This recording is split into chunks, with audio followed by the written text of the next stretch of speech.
evening and good afternoon. It feels good to be here and good to be back.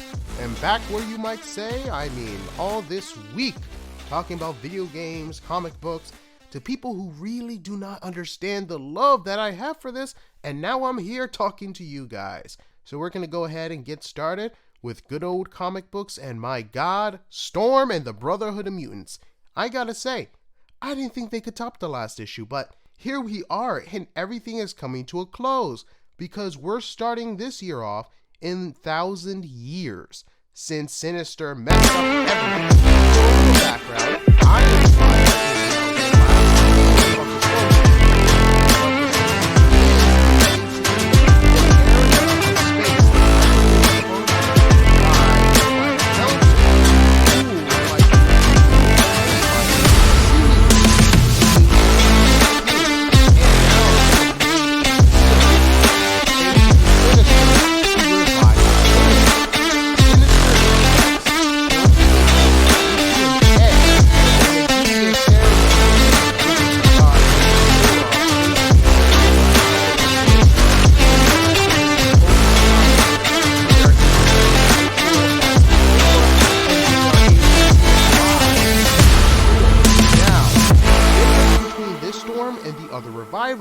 is that she has no memory of the previous Storm. She has what basically Ironfire put into her, so like personality traits, a sense of honor, but that's it. Now, while this is happening, Emma Frost and her Legion are basically going to the Storm system and attacking. Sinister asks for payment for basically allowing Storm to be brought back to life, and the payment is Door's death, which is at the center of the sun. But Ironfire says no. The council has stated that that door should never be open.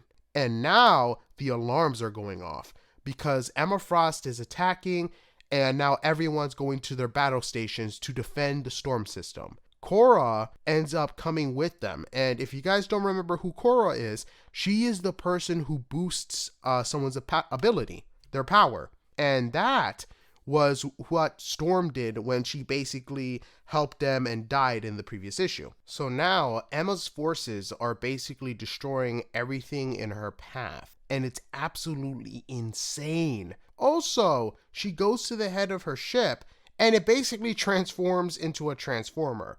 And I'm not lying, it ironically looks like the Transformer from Spaceballs. So whoever drew this definitely had some really fun inspiration. Now, Storm is helping the good fight, but she notes that she doesn't have any good experiences. She has her instincts, but she asks that, not really asks, she really says that experience would be really good. Korra notes that she can have hers. And you know what happens? She basically does the trick they did before, and because Storm is much younger, she can handle all that power compared to her much older counterpart. Now, when Korra boosts Storm, she basically gives her everything, almost draining her of her powers where she could barely hold a sword. Now, in a very weakened state, Korra continues to fight until one of her friends gets injured and she, along with him, gets vaporized. Storm uses her power to confront Emma, and with a very powerful lightning attack, she blows the ship apart. And it's described in the comic as the power being released is raw electrons, all torn directly from the covalent bonds connecting atoms and carbon bonding. And if you got an A in science and know exactly what I'm talking about, congratulations. For the rest of us who basically failed science, she basically, with all that mumbo jumbo, created a nuclear force. Some were spared, but others, like Storm, was not, because remember, she doesn't have the experience, so she was not able to block the radiation, and because of that, her body was badly radiated and burned. She ends up dying once again, and this time in Ironfire's arms, as he comforts her, that she gave everybody a chance to survive. She ends up dying. Sinister, pointing a laser gun he took from a Doombot to Ironfire, pulls the trigger, and the comic ends with really interesting poetry.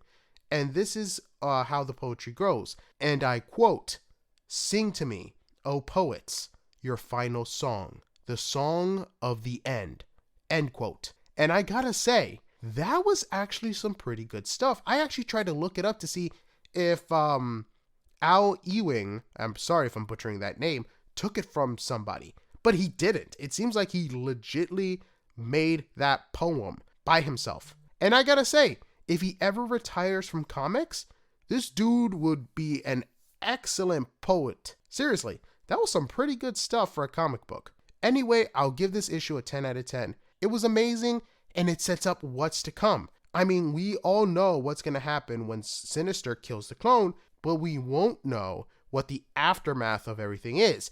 Who's going to retain their memories, or if any, because I really doubt they're going to do this entire thing without someone remembering how much Sinister really screwed up. I mean, they could, but it would suck. Anyway, that's it for the Storm and the Brotherhood. We're moving on to Predator issue number 2. So, when we last left off with our heroes, or, soldiers, basically we find that they are moving around the forest trying to avoid the Predators. The Predators find their missing kin that was killed in the previous issue, and he's basically given the respect and burial, and then they blew him up, of course, in lieu of tradition, because apparently that's how Predators are supposed to go, blown up. Hey, I don't write the rules, but that's actually kind of cool. So now the survivors see another transport ship carrying more aliens. No, not exomorphs. Onto the planet. The two who saved the group previously explain that it's actually 2062 and confirm that the Predators do not have time traveling capabilities. The two people are horrified that the Predators are basically keeping people on ice from different time periods to hunt them. But note that the Predators choosing who gets defrosted doesn't make much sense. And the reason they say that is because, one, the soldiers or the people do not know each other, so they're severely at a disadvantage because none of them trust each other. None of them know exactly what the other can do, their specialty, and they may or may not be able to work with each other, and they note that. One of the two says that they're mostly wanting, and this is a theory, he states, to fight against various different fighting styles at once, and notes that basically, hey, they're wanting to do this similar to actually the Predators movie. They want them to work together and see what the outcome may be. Maybe it's good, maybe it's bad, but it gives the Predator a mixed bag. One of the guys actually notes that the way they pick their targets is odd because the dude says he's not from a war. He's not a soldier. He's a brawler who stops bar fights, which is actually kind of interesting because it's like, what did this guy do to make the Predator think this guy would be a good candidate? Actually makes you really think. I hope they really explore that aspect. Anyway, they all end up traveling to a ship that the two had been on to get to the planet, and they decloak it and tell them all to get in. Before they can, they are ambushed by a Predator. One of the group is killed, which leads to Theta, the group person who killed the Predator previously, to gear up in her humanoid Predator outfit. Humanoid, humanized, whichever. Anyway, it's basically armor made for a Predator, made for a human, and she fights the Predator head on, which is impressive. The other guy tries to get the others to get on the ship. One of them goes on the ship, but instead of waiting for it, hacks it because apparently it's using the same system that he used to use, and plus it's an old ship, so he knows how to work with it, and begins to take off. The guy yells at Theta that the guy is stealing his ship. But here's the problem with that. You're fighting a Predator, and someone distracts you with something like that is extremely stupid. If I'm fighting to the death against a Predator, don't say anything to distract me. And here's why, because the guy distracted her long enough for the Predator to take advantage and cut off her arm. Defeated, she goes on her knees and tells the Predator to do it. Out of nowhere, the aliens from before arrive, and that's how the comic ends. Now, I hate how they ended it because I wanted to know what happens, and you know what? That's a good thing. It's not really a bad thing, but still, I really like how they're coming to question why the Predators choose the people that they do to kidnap. Because like I said, in the movie Predators, when they're on the planet, Most of them are soldiers, some of them are gangsters, yakuza, and of course you had a serial killer. But it makes things interesting, like why would the Predators choose people that are not their squad? Maybe they think that a mixed bag will do them good, compared to maybe like Arnold Schwarzenegger, where their squad trusted each other and still got wiped out. Who knows? But like I said, I really liked how they're building upon the lore. I liked how you're getting to know these people and making you care for them and where they eventually will either die or live. So a really good comic. I'm really glad what Disney is doing with them, and I really can't wait for them to fight the aliens again, because the Alien comic books are really good too. Anyway, that's it for Marvel. We're moving on to DC, and we're going to be talking about Superman Lost issue number 2. And it all starts with Lois and Bruce talking about a political candidate being clean. Bruce asks how Clark is doing, and Lois asks him, what does he think? Lois hangs up on Bruce and tells Clark to breathe. He says that he didn't realize that he wasn't because of how much he'd gotten used to holding his breath. Lois tells him that she's going to work, and Clark tells her that it's not Bruce's fault that he got trapped in space for 20 years. She says she knows, and she knows whose fault that is exactly. The scene ends up switching after Clark is stranded into space, and these little reddish pink aliens pop in and think that they can scrap the space degree for some cash, which is actually kind of funny. Anyway, then they see Superman and pick him up. He wakes up, and they're able to translate the English language somehow without Clark even talking. And they tell Clark that they made an artificial environment and it's okay to breathe. He does so, and then he faints. And then the scene shows that the scientist says, wait, I mixed up a translation. I think I accidentally put carbon dioxide. So they basically gave Superman carbon dioxide poisoning. I found that hilarious. After Clark wakes up, after them putting oxygen instead, he tells them that he's from Earth, and they basically explain what happens. They don't believe him because they're like, oh, you can't be this invincible person. But anyway, they take him to what they say is Earth and ask for 32 credits. Clark says he has no money, and then they ask for his cape. He says he can't, and they dump him on the planet. Why Clark didn't say, I know a guy who may be able to pay you, don't know. But anyway, he quickly realizes that he's not able to fly because of the gravity, and this planet has 2 moons. And it's not the third planet from the sun. So it's basically not Earth. He notes that also that because of the gravity difference with the 2 moons, he can't fly as easy as before. He feels like there's a truck on top of him. And after a landing on the planet, these people start scavenging around him. He grabs one of them, asks him his name, and the boy says a weird name that sounds similar to Jimmy, but it isn't. It's spelled differently. Anyway, after Superman adjusts himself to the new gravity, he flies around the planet and notes that they have oxygen and that it's somewhat similar to Earth, except you have somewhat humanoid beings and alien humanoid beings. He gets to this place where it's very green, and he meets a man named Victor. Superman explains his story and notes that the area he's in is much better than when he first landed. Victor says that there has been fighting and the world has been at war with its 2 species. Superman asks why 2 species can't live in harmony, and Victor asks if basically planet Earth would be different, and Superman doesn't respond because, yeah, we already know what would have happened. Anyway, Victor leaves him with some equipment to fly home and tells him that the problem of this planet are way too much for him to fix. And besides, it's not his home. He wouldn't understand what's going on. And before leaving, Victor had told him he didn't come up with a name for this place. And he tells Victor that he would call this area Kansas. And Superman heads out for Earth. And that's how the comic ends. And honestly, I really like where they're going with this. It's really interesting how they're taking their time with the comic, showing that Superman isn't like, oh, I'm back after 20 years, let me kick off where I left off. And it's kind of showing how he's acting. He's acting more recluse, and I'm wondering how that's going to transfer for when we see him interacting with the real world, because for the first 2 issues we only see him interacting with Lois and Bruce, and he hasn't gotten out of the apartment. So when he actually goes to the real world again, I'm very curious on how he's going to react with anything.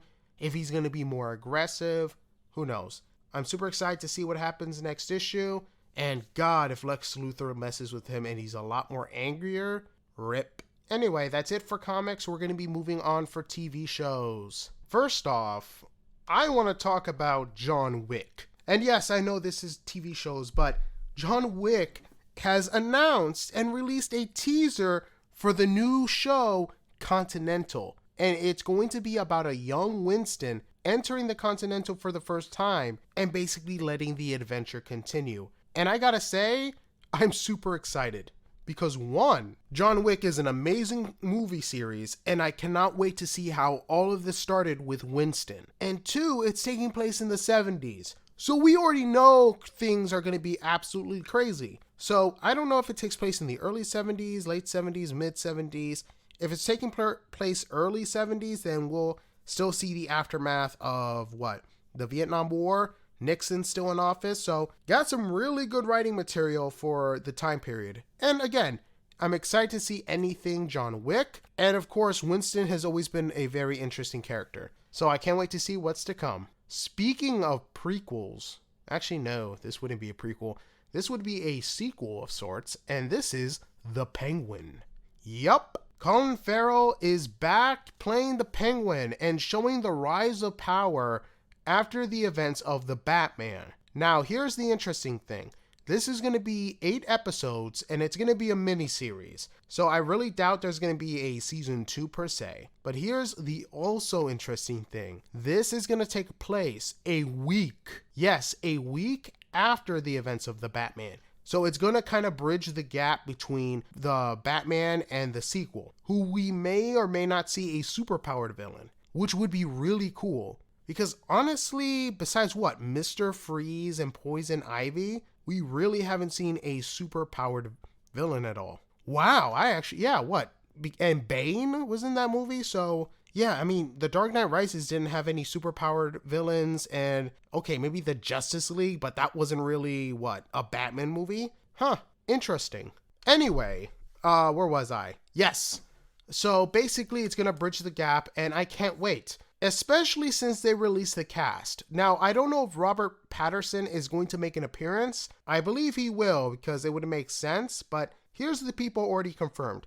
You have Clancy Brown, Christina Milioti. Oh God, I butchered that last name. Milioti? Okay, I'm gonna just stop trying to announce it or pronounce it. And many more, and of course you have Colin Farrell, who does an excellent job as the freaking Penguin. So I can't wait to see him return as well. But if you're a big Batman fan and Matt Reeves left you with an itch that you can't wait for, here you go, 2024, and this is on top of the GCPD show that we're getting as well. So I can't wait for the teaser for that. Anyway, moving on. The Creature Commandos has been releasing its full cast announcement, and it's stacked. Really stacked, and I love it. I love the cast already. And starting off, you have Frank Grillo as Rick Flag Sir, which will be very interesting because he's playing Rick Flag's father. So if the Suicide Squad is made canon, the James Gunn one, I wonder what his reaction will be to hearing about his son's death at the hands of Peacemaker. And I really hope he's treated a lot better than he was with Crossbones under, of course, the MCU, who I think was very underutilized. But again, I can't wait to see how he plays Rick Flag Sir. I really like Frank Grillo. I think he's a fantastic actor. Another person is Ivana Verna will be playing the Bride of Frankenstein.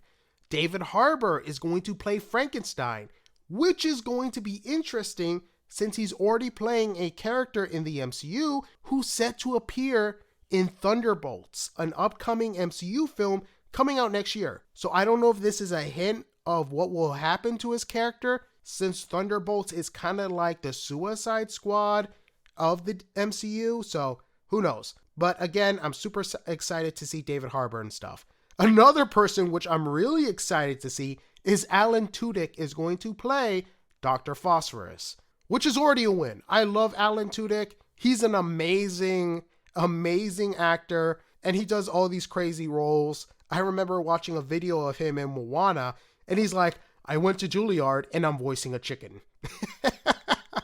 Oh God, he's such a great actor. I can't wait. Sean Gunn is returning to play as the Weasel and is going to play G.I. Robot. I'm not gonna lie, I was super surprised that I didn't see Michael Rooker in this, but I mean, his character died, but I mean, let's be honest, him voicing G.I. Robot wouldn't have made a bit much of a difference, but again, Sean Gunn is really funny. My sisters loved him in Gilmore Girls, so I can't wait to see his interpretation of G.I. Robot. Maria Bakalova, and if you're wondering why do I know that name, it's because she played Borat's daughter, and she's going to be playing Princess Elena Rostovich, who is a new character. And Steve Agee is returning as John Economos from Peacemaker and the Suicide Squad movie. So I'm very curious to see how he's going to have to explain to Rick Flag Sir about his son. Oh God, that's hilarious. Especially since he's good friends with Peacemaker. Oh my God. And of course, Amanda Waller signs him to this team. Oh my God, this is going to be amazing. I cannot wait to see this. And here's the best part. All these actors and actresses in this animated series will be playing their real life counterpart. So already a win. And I'm really hoping they do kind of like an anime style animation, because that would be really cool. But we'll see what happens, and I'm just praying to God they don't do really bad CGI. But like I said, we'll see what happens, and we're going to be moving on. Harry Potter is coming back with an all-new TV series. Yes, and here's the interesting part. J.K. Rowling is going to be a producer, and is going to, of course, probably have the casting final say and a bunch of other stuff, like she did when they came out with the movies. Now, I was very surprised to hear about this, especially since for what seems like a few years now, WB has been trying to distance themselves from J.K. Rowling, from changing the name from Quidditch to a bunch of other stuff. So, and especially with the controversy surrounding her, so I guess that for anything new Harry Potter, they still had to have her, and because of copyrights, but anything. But I'm super excited to see a new Harry Potter TV show. This will be great for a new generation. I feel old saying that since I grew up watching Harry Potter, but here's the interesting part. Each season will take place within 1 year of the book. So this will be a multi-season show, and we'll be able to grow up with the actors and actresses. God, I feel old. Harry Potter wasn't that long ago. Why are you rebooting it? So this is what my father feels like sometimes. Okay, well, yeah, that's basically what's happening with Harry Potter. If you guys are a big fan of True Detective is coming back with Jodie Foster as the main character, and she's gonna chase a serial killer in Alaska. So it's, of course, with a True Detective, each season you have a new characters, new season, new surroundings, and all that good stuff. And this season is going to be named Night Country. And I'm really hoping it's going to be interesting and good, because so far, no season has been able to top the first one with, of course, Woody Harrelson and, of course, Matthew McConaughey. Again, no season has been able to top that. So I'm excited to see where this goes, and I'm hoping it's a good one. One thing also, a TV show that has been greenlit, and I hope it's a good one, because it's going to apparently take place in the Conjuring universe. And we don't know anything else besides that a TV show has been greenlit for this.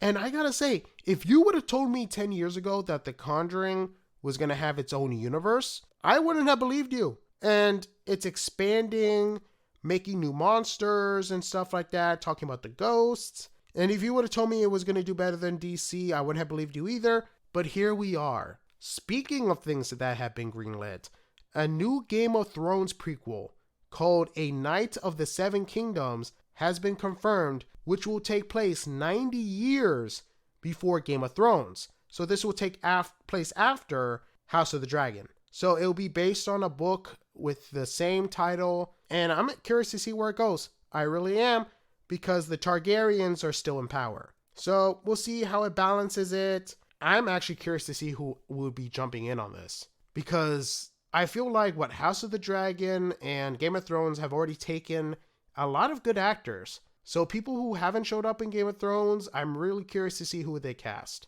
But anyway, on an interesting lighter note, the trailer for Muppets Mayhem has been released, and my god, I already love it. It actually looks like a good show. The Electric Mayhem will be recording their first album, and they get swooped up with the times, trying to change their music, and it looks like it's going to be predictable, but you know what? It's been so long since we've had a Muppet show of anything, so I'm excited to see where they're going to take this. And of course, I'm always a sucker for the Muppets. It already looks like it's going to have some good cameos, and I just hope it's good. Anyway, the trailer for Star Wars Visions has been released, and oh my god, is it amazing. I mean, what we're getting, claymation, stop motion, 2D, CGI, so many different styles. And with the stories they're about to tell, oh, I cannot wait for May the 4th. Please come faster. It's going to be an awesome day. And I can't wait for it to release. Anyway, that's it for TV shows. We're going to be moving on to movies. The new trailer for The Marvels has been released, and I gotta say, it actually looks good. And the trailer shows that for some reason, Monica Rambeau, Captain Marvel, and Miss Marvel's powers has been intertwined. So whenever one of them uses their powers, they basically end up switching places with that person. And it's at random. So I'm very excited to see how this dynamic is going to happen. And the trailer kind of looks very lighthearted. It actually shows that it's going to give Captain Marvel some emotions, broaden her horizon. So I'm excited about that because Captain Marvel hasn't been the most well-liked character, and I guess Marvel hasn't really known what to do with her. So I'm excited they're giving this the opportunity and seemingly Captain Marvel's last chance to be well-liked, because they originally wanted her to be the replacement for Steve Rogers and lead the Avengers, but no one really likes her, nor the actress. But hopefully this will showcase Brie Larson's ability to woo the stage. I will say this, the person who I think is going to take the entire movie away and woo us is Miss Marvel, because there was this scene, and it was really good, where Captain Marvel's cat, I forgot what the name of that thing is basically eating these guards. Miss Marvel sees this happening and starts to scream, terrified. I loved it. It was so funny. It was hilarious. So, I mean, like I said, I really hope that they keep this energy up, and I really hope it's good. I really do. Because after the somewhat disappointing aspect of Ant-Man and the Wasp, they need a win. I already know that Guardians of the Galaxy is going to be that win, but they need another win, especially with Captain Marvel. Anyway, moving on, and still talking about Disney, the new trailer for Peter Pan and Wendy has been released. And I gotta say, it looks very generic. Oh my god, how many Peter Pan movies are there gonna be? Because it seems like everybody is making a live action. I think we've gotten, 4 different types of Peter Pan movies in the past 10 years? I mean, the only really good live action was Hook, and I don't get it. Maybe all these guys decide to make their own version of Peter Pan, and I guess they all got released in a 10-year period, but honestly, I don't see anything different from this movie that hasn't already been said. So we'll see what happens. Hopefully it's good, but not really a movie I'm super excited about. But anyway, moving on. I don't know if any of you have seen the new Mario movie, but oh my god, was it amazing. And don't worry, this is a non-spoiler review. First off, wow, the animation looks fantastic. Just seeing the Mushroom Kingdom, Bowser's Kingdom, the Luigi's Mansion thing, that was really cool. The jokes were really funny. I liked how they had so many callbacks to the games. One of the callbacks, which I found hilarious, were these toads telling Mario, "Oh, Peach isn't in this castle. She's in the other one." I laughed so hard because I'm there like, oh my god, this is like the game. Anyway, the one thing that I loved also was the music. Wow, I recognized so many tunes that I was basically back as a kid. And it was a really great feeling. Basically able to hear the underwater music. Being at Princess Peach's castle on the N64 music, the Mario theme song. All of it was really good. And each character, I don't think there was a weak point for each character. The Peach was amazing. Toad was hilarious. Mario and Luigi were great. Donkey Kong. And who can forget Bowser? Jack Black is Bowser, and he was fantastic. And I really hope this song Peaches wins an Oscar, because that was just addictive. So like I said, I'm super excited to see how much Nintendo was able to expand upon Mario, because they did a really good job with this movie, and my dad loved it. And I love that he loved it, because he's the person who introduced me to Mario. And seeing that with him was just really great. And honestly, like I said, it's hilarious. There is 2 after credits, and they're really good, and I can't wait to see what they do with them. So yeah, Mario, amazing. 10 out of 10, would recommend it.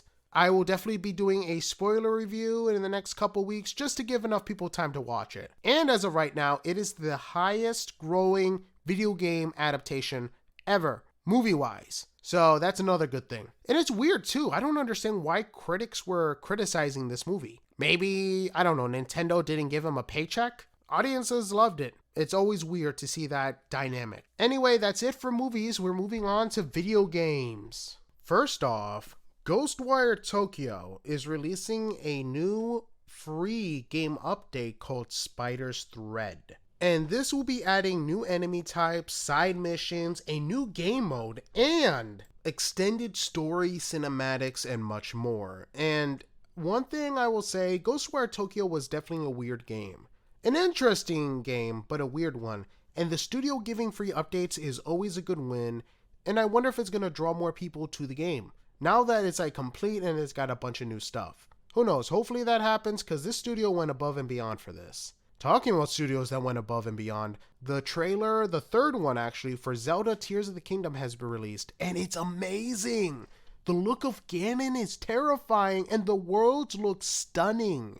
The trailer even did a fantastic job with hyping everybody up with using the original theme song, and it was really cool. Zelda fans are super happy, and I'm really hoping that this game is great and doesn't fall the same victim with basically Pokemon Violet. Because God, if there's so many bugs in this, Nintendo is never going to hear the end of it. Anyway, another game that's releasing that I didn't think was still a thing is Bomberman. Yes, Super Bomberman R2 is coming to all consoles and is going to be released September 12th. Again, I didn't think this series was going to make a comeback. Heck, I didn't even know it's 40 years old already. They're adding a Battle Royale mode, a Castle Battle mode where you defend and attack, and again, apparently this franchise is still popular enough to make a sequel. So who knows, maybe they'll make the next Nintendo movie Bomberman. That'd actually be interesting. But anyway, moving on, Fortnite has released the skins for Attack on Titan, and Eren Yeager looks fantastic. And of course you have other characters as well. The one thing I will say that's kind of hard is maneuvering the gear. I mean, my God, it took me a while to get that right. Especially for the quest to unlock the Eren. Good Lord, I got killed at least 10 times before getting that thing down. Especially if you're in the open area. You know how many times I was in an open area, I got it and I got shot? I was like, how am I supposed to use this? There's no trees. Anyway, great gear system. Eren Yeager is fantastic. And I really hope you guys enjoy getting him as much as I did. And if you got him the first try, I hate you already. Anyway, Diablo has showcased their new Rogue trailer for their upcoming Diablo 4 game. And wow, I see so many people excited. And how powerful this class actually is and their ability to use shadows. It's really cool, and I like how they kind of make you have a clone. But it's not really a clone, it's like an illusion. Anyway, super excited for Diablo 4, and can't wait to see what's gonna happen with that. Another game that has released and people are super disappointed with something is Redfall. And you know why people are disappointed? Because they capped the graphics at 30 FPS. Why? Like, why would you cap it anything? Especially when it comes to the FPS. Just don't cap it at 30. And it's crazy for them to do it because we have new consoles that are able to handle 60. Able to handle even more, especially those PC people. You're kidding me? They can handle God. Those graphics are insane. And you know why I think they capped it? It's because they're too lazy to make sure their games can handle the higher graphics. But who knows? It's their studio, so we'll see what happens. Anyway, Final Fantasy 16 trailer has released, and my god, I actually forgot how many gameplay trailers they release every time a new Final Fantasy comes out. I mean, the gameplay and the story looks stunning, and I like how much detail they put into making their games. They're already showcasing the companions, the enemy types, where you can go to learn and train. I mean, like I said, Final Fantasy's always been amazing, and I got a friend who's super excited for 16. So hopefully they make it good, and Final Fantasy can reach for the stars. Speaking of reaching for the stars, Tom Clancy, Ubisoft of all people, has made a game which everybody is hyped with. Sure, I mean, it has some latency errors, but it's a beta. Who blames them? And that is X-Defiant. And with the amount of basically traction it's getting on Twitter, Twitch, heck, even TikTok, it's getting all these people really wanting to play this. And it's a free FPS shooter. And it has different characters throughout their entire games, and it's broken up into factions. So you have a few factions able to do different stuff. And one of the things that are getting people hyped for this game is you have different streamers basically being able to play this closed beta. And if you watch their stream for long enough, they'll drop in the codes so you can join and play the game as well. This is a great way to do stuff because you're building the hype. And from what I've seen, it's a really fun game. And depending on your playstyle, you can pick different characters to do different stuff. And of course, I'm definitely going to go for the Splinter Cell characters because I love Splinter Cell. But I'm really glad that Ubisoft are finally listening to what the players want and doing exactly that. Because this is how you build hype for a game. And I honestly thought I'd never see that again for any Tom Clancy title. Anyway, super excited for them. Hopefully it's a great game when it releases. And it's free! It's free! Anyway, that's it for video games. We're moving on to nerd theories. And this week on Nerd Theories, I have a speculation which people may or may not agree with, but honestly, with the evidence I've been shown, I really think the people who hate Harry Potter and are trying to cancel it are in a minority here. And you know why I think that is? It's because, think about it. All these people, we're going to cancel Hogwarts Legacy, we're going to do this, and it sold over 12 million units. And here's the interesting part. It's not a it's not a live service game. So I keep hearing arguments, how many people are still playing it? How many people have finished it? It doesn't matter. It really doesn't because it's not a live service game like The Avengers, where you have to have people constantly playing. Or it's not like, what's the other live service. I don't know why I keep saying live action. Gotham Knights. You don't need people keep playing and playing it to keep it alive. And it's one of the most successful launch games ever. And then you had all these people on Twitch, Twitter, TikTok, bullying people who play this game. And you know what? It turns out they're in the minority. I guarantee it that this game being bought was the reason why they gave the green light for the upcoming TV show for Harry Potter. Because people are still fans of the games. People still want to play it. They still want to enter the world, and the people wanting to cancel it has been proven to be in the severe minority. Honestly, some of the people hating on the game, I don't think actually hate the franchise. They're just hating it to get attention. And I'm tired of them bullying people who actually like the world of Harry Potter. So I actually think, and again, this is just my opinion and my theory, is that these guys are in the severe minority. Like I said, they didn't stop 12 million units of being sold, so they gotta be in the minority or they're just really lazy. Anyway, that's it for my nerd theories. Moving on to current events. So in current events, and I will stress this a little, that this was posted on April 1st, but with the amount of hype it's gotten, I really hope that it's true.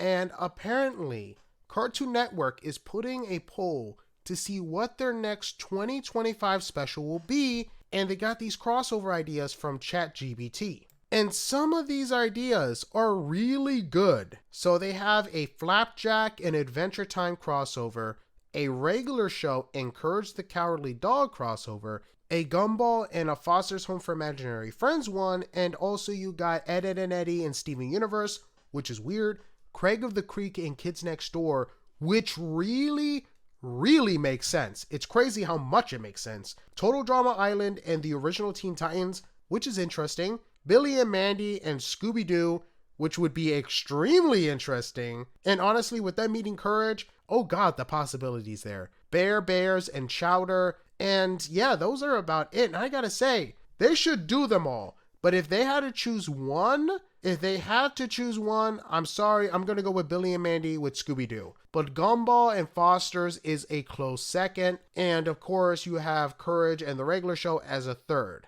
I'm a big Scooby-Doo guy, and with them with Billy and Mandy, it's gonna be super funny. You know what would be a really good crossover though? And I've seen some of the non-canon fan service scripts for this. Samurai Jack and Johnny Bravo. That would make a killer crossover.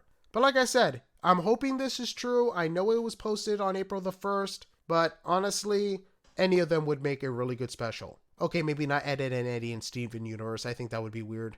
The Total Drama Island thing I can see working. That would actually be kind of funny. But anyway, that's it for current events. And yeah, that's it for this week's episode. I hope you guys enjoy. I'll see you guys next week. Sayonara. See you later. Have a blessed one. Goodbye.